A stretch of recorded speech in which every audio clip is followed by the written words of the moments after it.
Assalamualaikum warahmatullahi wabarakatuh. Perkenalkan, nama saya Eka Putra Madani dengan 3 digit NIM terakhir 009 dari kelas Sistem Informasi 2023A. Saya di sini akan menjelaskan tentang proposal penelitian saya yang berjudul dengan kajian pemanfaatan Artificial Intelligence atau AI sebagai sarana peningkatan pembelajaran mahasiswa sistem informasi.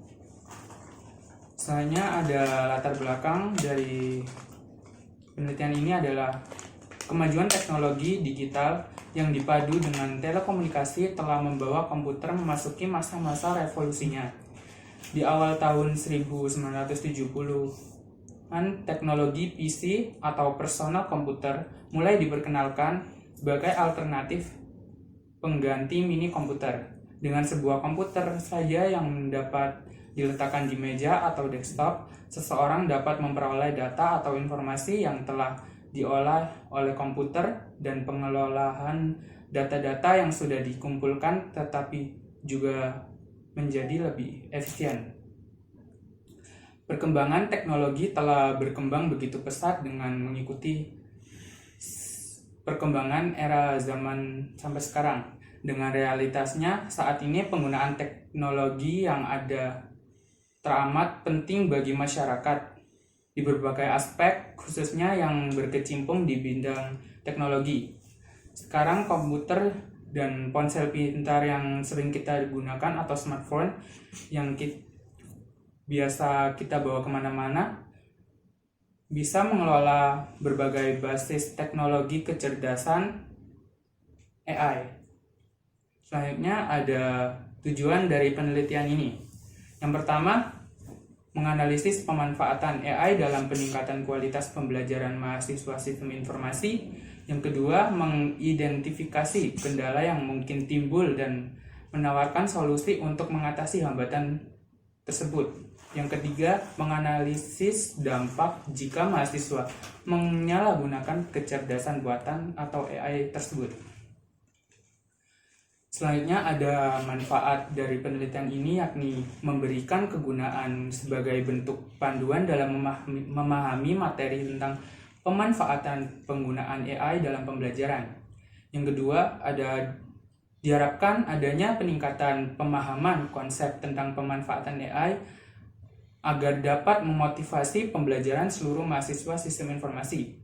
Yang terakhir, dengan adanya penelitian ini diharapkan mampu membantu dalam meningkatkan fasilitas pembelajaran dan memberikan wawasan bagi mahasiswa dalam bidang teknologi. Selanjutnya ada batasan istilah yang digunakan di proposal ini adalah yang pertama, kajian. Kajian sendiri yang dimaksud dalam penelitian ini adalah meneliti atau menganalisis suatu kajian atau bidang yang ingin diteliti. Kedua, pemanfaatan. Yang dimaksud dalam penelitian ini adalah bagaimana seseorang dapat memanfaatkan dan menggunakan suatu hal dengan baik.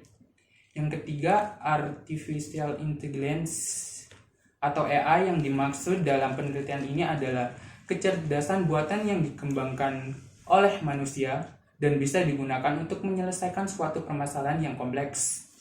Yang keempat, ada sarana. Yang dimaksud dalam penelitian ini adalah suatu alat yang dapat meningkatkan pembelajaran mahasiswa menjadi lebih efektif dan efisien. Yang terakhir, ada sistem informasi. Yang dimaksud dalam penelitian ini adalah salah satu jurusan atau prodi di bidang ilmu komputer yang berfokus pada pengembangan dan penerapan teknologi informasi dalam konteks bisnis dan organisasi. Selanjutnya ada landasan teori. AI sudah ada sejak tahun 1950 yang dikemukakan oleh seorang ilmuwan matematika yang bernama Alan Turing dalam buku yang ditulisnya dengan judul Computing, Machinery and Intelligence, yang kemudian membangkitkan banyak semangat pada pengembangan AI. Turing pada tahun 1950, Artificial Intelligence atau biasa disingkat AI bisa juga disebut dengan kecerdasan buatan yang dikembangkan oleh manusia adalah cabang ilmu komputer yang menggunakan kemampuan mesin untuk menyelesaikan tugas dan aktivitas yang biasa dilakukan oleh manusia. AI mengumpulkan dan mengelola berbagai basis data yang diterimanya menjadi informasi yang berguna agar dapat menyelesaikan tugas yang kita berikan untuk diselesaikan AI tersebut. Dapat diketahui penggunaan kecerdasan buatan atau AI memiliki cakupan yang sangat amat luas, salah satunya dalam bidang pendidikan. Selanjutnya ada jenis penelitian. Berdasarkan pada jenis permasalahan yang dibahas dalam penelitian ini, maka penelitian ini menggunakan pola penelitian deskriptif. Menurut Best dalam buku Sukardi, penelitian deskriptif merupakan metode penelitian yang berusaha mengembangkan dan menginterpretasikan objek sesuai apa adanya. Sebenarnya ada pendekatan dalam penelitian ini. Pendekatan dalam penelitian ini menggunakan pendekatan kualitatif. Botgan dan Biklan dalam Nurul Ulfatin tahun 2015 halaman 23 menafsirkan penelitian kualitatif adalah penelitian yang menyajikan sebuah data deskriptif yang berupa kata dan kalimat baik secara lisan ataupun tulisan dari seseorang dan tingkah laku seseorang yang dapat diamati. Selanjutnya ada sumber data penelitian. Yang pertama, sumber data penelitian ada data primer. Data primer adalah data yang dapat diperoleh langsung dari lapangan atau tempat penelitian. Sedangkan menurut Lonford bahwa sebuah data utama dalam penelitian kualitatif adalah kata-kata dan tindakan. Kata-kata dan tindakan merupakan sumber data yang diperoleh dari lapangan dengan mengamati atau mewawancarai. Yang kedua ada data sekunder. Data sekunder adalah data-data yang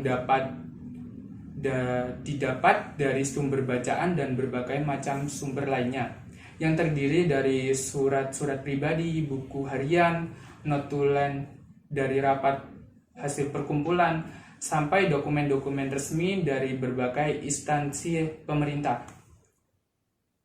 Selanjutnya ada teknik pengumpulan data. Pada penelitian ini, teknik survei daring berupa angket adalah teknik pengumpulan data yang digunakan dalam penelitian ini. Dalam suatu penelitian berbasis survei daring, tidaklah harus diteliti semua individu yang ada dalam populasi objek tersebut. Dalam hal ini hanya diperlukan pendapat dari berbagai individu sebagai representasi objek penelitian. Selanjutnya ada teknik analisis data. Teknik analisis data deskriptif adalah jenis penelitian yang membantu menggambarkan, mendemonstrasikan, atau membantu meringkas poin-poin data sehingga pola-pola itu dapat berkembang yang bisa memenuhi semua kondisi data. Dengan demikian, teknik yang digunakan dalam penelitian ini adalah teknik analisis deskriptif untuk menguraikan hasil dari angket sebagai implementasi survei daring tersebut. Sekian dari presentasi saya. Assalamualaikum warahmatullahi wabarakatuh. Waalaikumsalam.